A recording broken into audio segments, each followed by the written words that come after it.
Olá, mais uma vez aqui estamos com o nosso programa Alinhando os Ponteiros, trazendo a nossa vida bem direcionada dentro da Palavra de Deus, conhecendo o Senhor através das Escrituras, conhecendo Deus Pai, Deus Filho, Deus Espírito Santo, trazendo os fundamentos da nossa fé sempre vivos diante dos nossos olhos. Esta é a proposta deste programa. Estamos trazendo os fundamentos da nossa fé. E no programa de hoje conversaremos sobre a historicidade da morte de Jesus. Realmente aconteceu? Jesus de Nazaré realmente morreu pendurado numa cruz? Como foi isso? Como podemos ter provas históricas da morte de Jesus? Vamos ver? Deixe o seu coração aberto para ouvir o Espírito Santo. Deus vai falar com você. O programa Alinhando os Ponteiros já começou.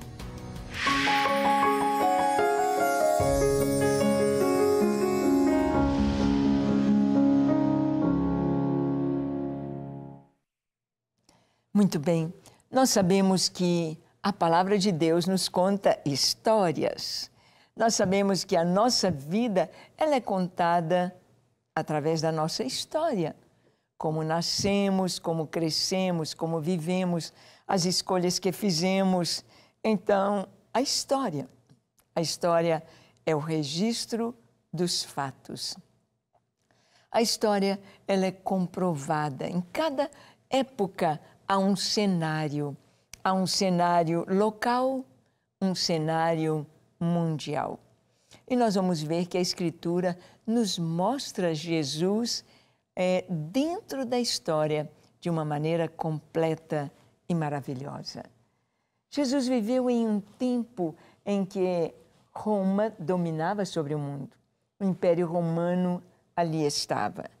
E a morte de Jesus, ela foi, podemos dizer assim, de uma maneira bem clara, traçada, contada em detalhes, toda a sua história. Vamos ver que Jesus foi levado perante Pilatos. Pilatos era governador ali da Judéia.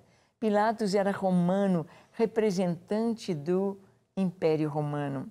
E há pouco tempo, ali em Cesareia Marítima, foram encontradas pedras, inscrições com o nome do governador Pilatos, mostrando a historicidade desse personagem, Pilatos.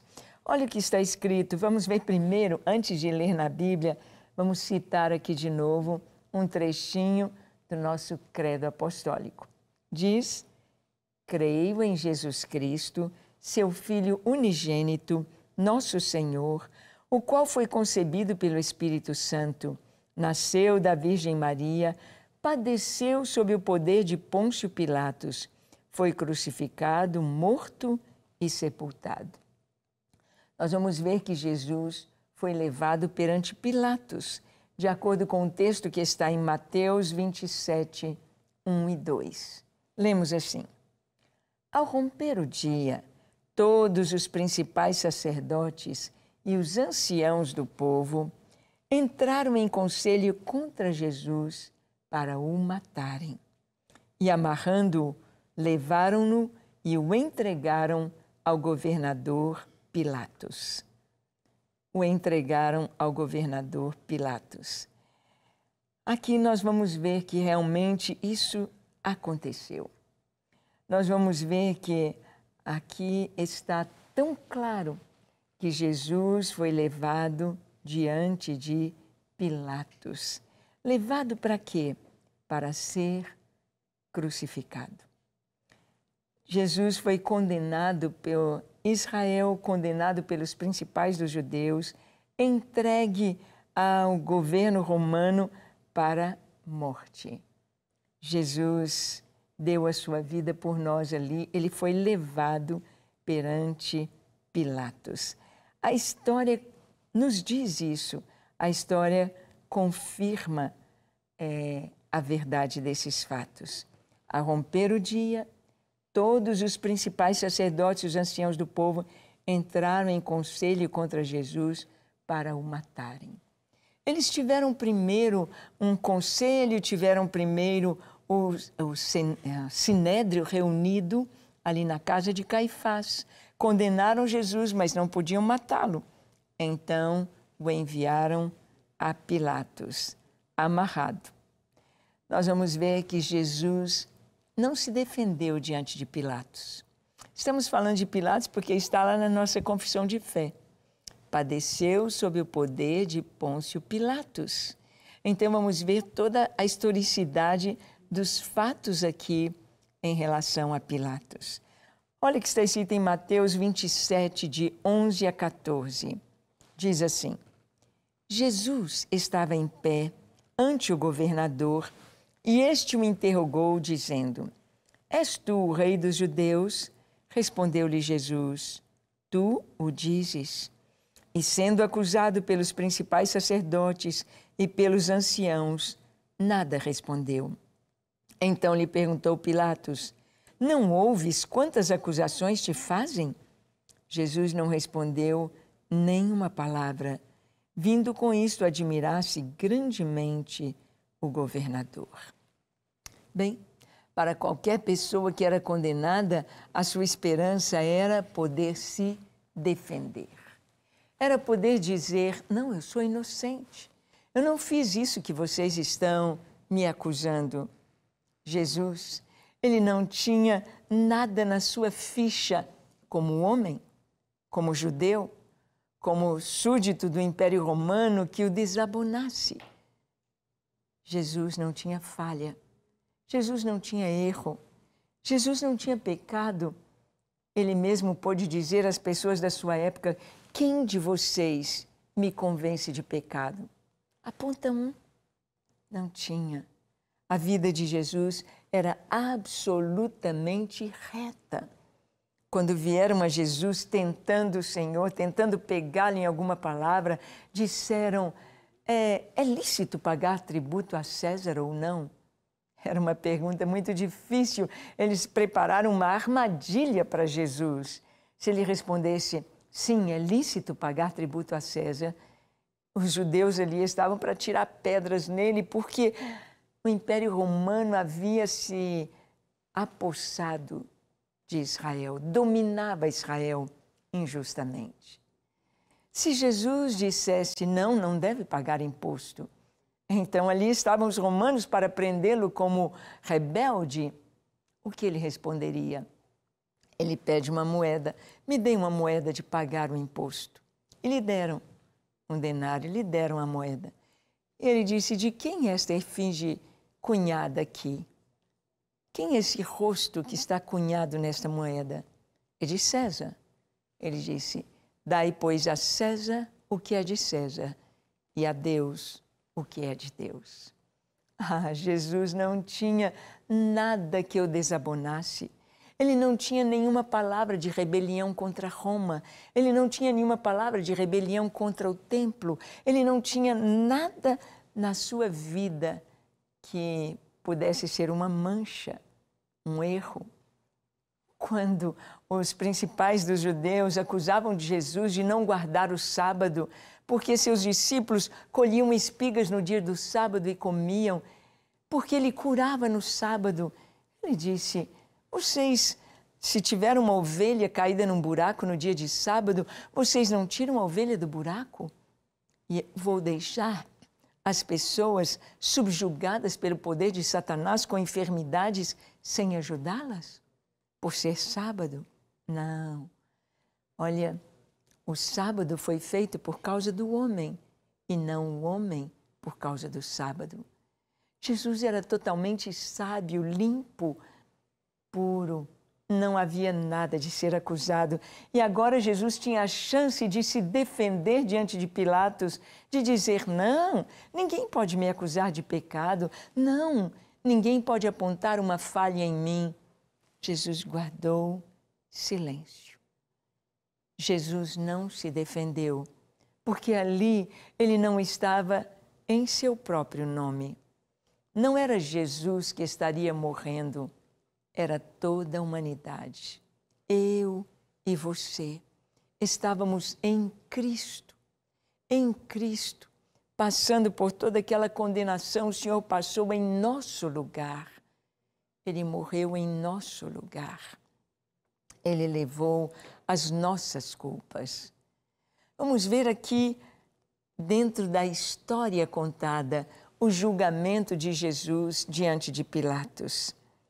Em Mateus capítulo 27, versículos 15 a 21, nós lemos: Ora, por ocasião da festa, costumava o governador soltar ao povo um dos presos, conforme eles quisessem.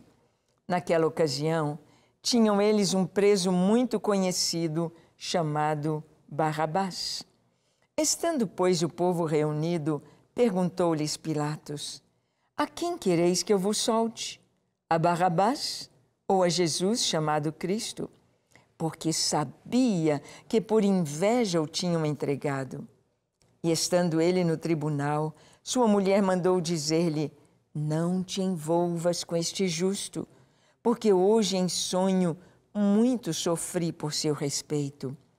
Mas os principais sacerdotes e os anciãos persuadiram o povo a que pedisse Barrabás e fizessem morrer Jesus.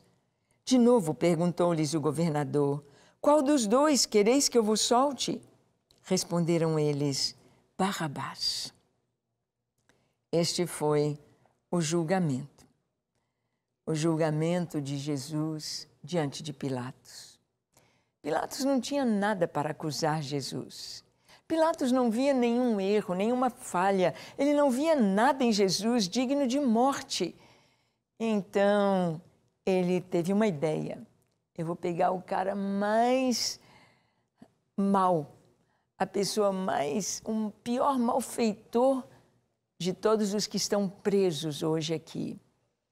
Um cara perverso, um cara odiado pela sociedade, merecedor da morte na cruz. E vou colocar do lado de Jesus e pedir para a multidão escolher. Claro que eles vão escolher para morrer o mal e liberar o bom. Era o que Pilatos pensava. E trouxe Barrabás. Trouxe diante da multidão, falou: gente, eu não vejo nenhuma falha neste homem.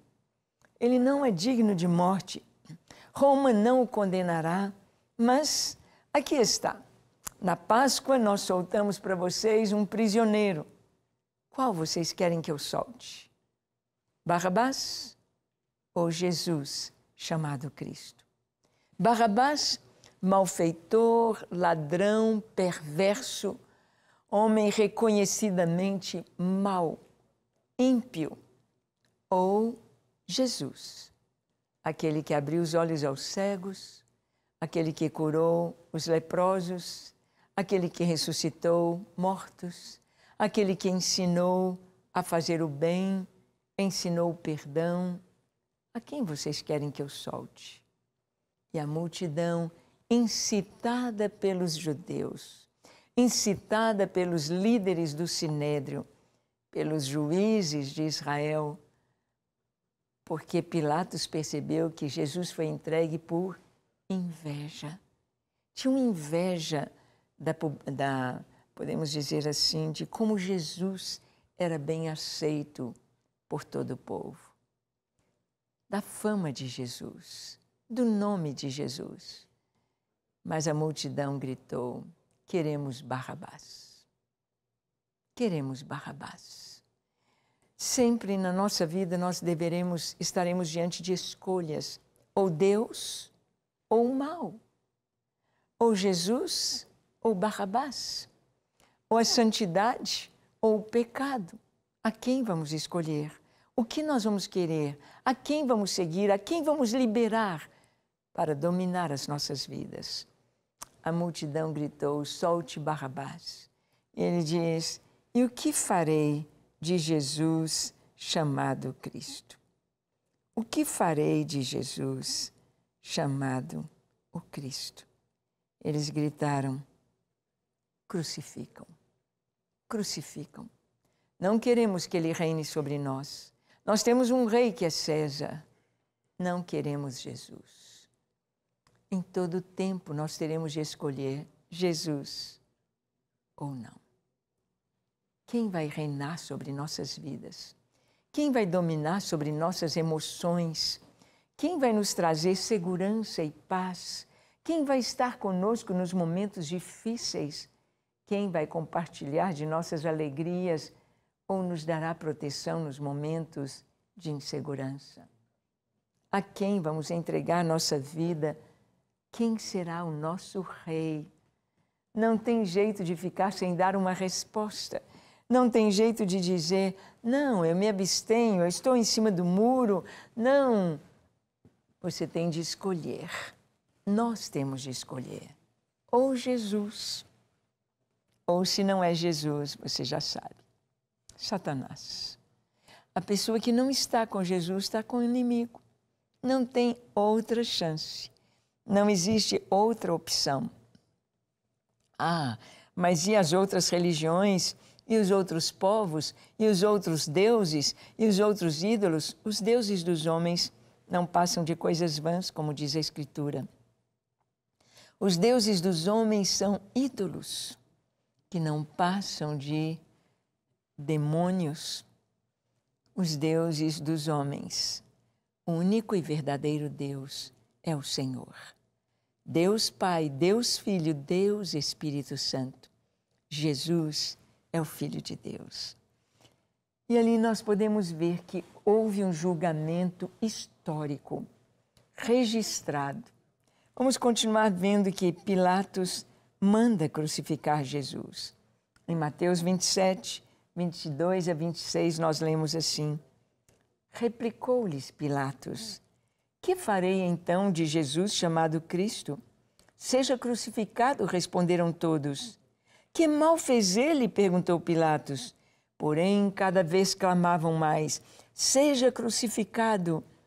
Vendo Pilatos que nada conseguia, antes, pelo contrário, aumentava o tumulto, mandando vir água, lavou as mãos perante o povo, dizendo: estou inocente do sangue deste justo. Fique o caso convosco. E o povo todo respondeu: caia sobre nós o seu sangue e sobre os nossos filhos. Então Pilatos lhe soltou a Barrabás e, após haver açoitado a Jesus, entregou-o para ser crucificado. Aqui, então, nós podemos ver como que o povo respondeu: que Jesus seja crucificado. Crucificai. A sentença que foi dada, nós sabemos que Jesus, ele disse: eu para isto nasci, para isso eu vim ao mundo, a fim de dar testemunho da verdade. A verdade é que não há nenhum justo, nenhum sequer. A verdade é que todos nós estávamos condenados, carentes da graça de Deus, da glória de Deus, destituídos da glória de Deus, condenados à morte, ao inferno, à separação eterna de Deus. Mas Jesus, diante do Pai, assumiu o nosso lugar. Teve a sua morte substitutiva, assim como lá no templo as pessoas traziam uma ovelha como oferta pelo pecado, ou um novilho, punham a mão sobre a cabeça do animal, confessavam seus pecados. Eu sou um mentiroso, eu sou um mau, eu sou um adúltero, eu sou um ladrão, eu sou um pecador. Eu fiz isso, fui agressivo, eu menti. Eu sou cheio de orgulho. Colocavam as mãos sobre o animal. E aquele animal era imolado. O seu sangue era aspergido sobre as 4 pontas do altar. E aquela pessoa, por causa do sangue daquele animal, aquela pessoa era perdoada. Perdoada. Só que não tem mais sacrifícios de animais.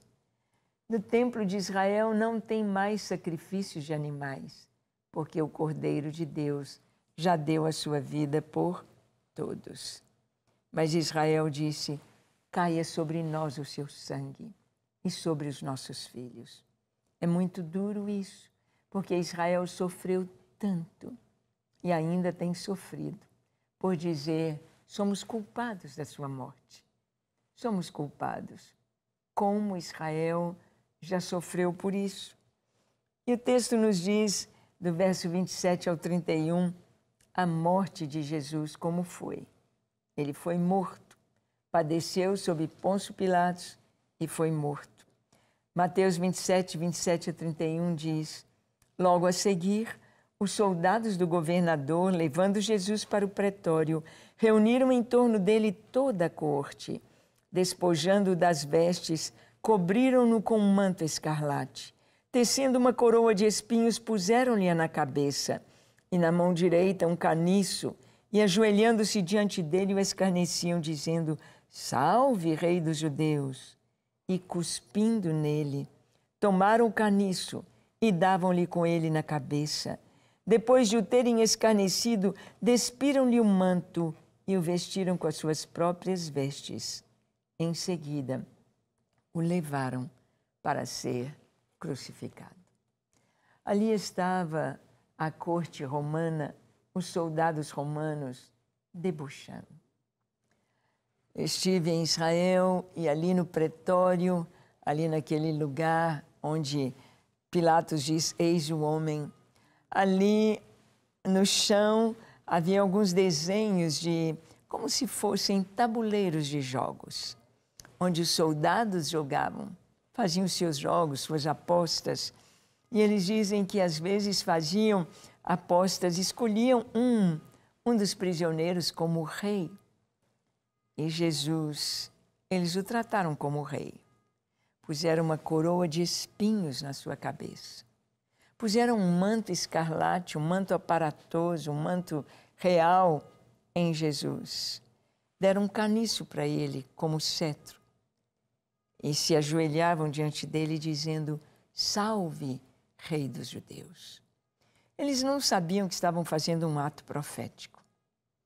Ali estava Roma, a maior nação, a nação mais rica, a nação mais famosa, a nação que estava dominando o mundo da época, se curvando diante do rei dos judeus. Mesmo que era uma coroa de espinhos. Por quê? Por que a coroa de espinhos? Porque quando o pecado do homem foi descoberto diante de Deus e foi amaldiçoada a terra, o Senhor disse, a terra produzirá espinhos e abrolhos. Com a morte de Jesus, aqueles espinhos passaram por eles o sangue de Jesus, a remissão da terra, o perdão do Senhor para todo o pecado e para as consequências do pecado. Nós podemos ver que Jesus virá para transformar todas as coisas. O mundo será diferente com Jesus. O reinado do Messias, o milênio, a nova Jerusalém que vem do céu, o novo céu, a nova terra que o Senhor fará. Não mais dor, não mais morte, não mais espinhos, não mais crueldade nem pecado. Jesus, a justiça, o amor, a vida eterna. Você já faz parte desse reino? Você já aceitou Jesus como seu Salvador e o seu Senhor? O seu nome está escrito no livro da vida e você já tem certeza da sua salvação? Se ainda não, vamos orar? Feche os seus olhos, curve a sua fronte, se for possível, se ajoelhe. Ore comigo agora, dizendo assim, Senhor, eis-me aqui em Tua presença. Eu te peço perdão para os meus pecados. Ó Senhor, quão pecador eu tenho sido, quantas são as minhas falhas, as minhas culpas. Eu te peço perdão. Perdoa-me, Senhor. Lava-me segundo a Tua bondade. Limpa-me, dá-me um novo coração. Zera, Senhor, todos os meus pecados e dá-me uma nova vida em Cristo Jesus. Quero andar contigo e viver para a Tua glória. Encha-me, Senhor, com Teu Espírito Santo e com a Tua graça. Eu me entrego a Ti para ser inteiramente Teu, hoje e para sempre. Amém, amém e amém. Graças a Deus. É isso aí. você possa viver na presença de Deus, reconhecendo o que Jesus fez por você, reconhecendo que a sua morte na cruz foi real, no meu lugar, no seu lugar. Seja santo e viva para Ele, para a sua glória. Deus te abençoe ricamente. Até o nosso próximo encontro, quando aqui estaremos compartilhando com você a palavra de Deus. Até lá!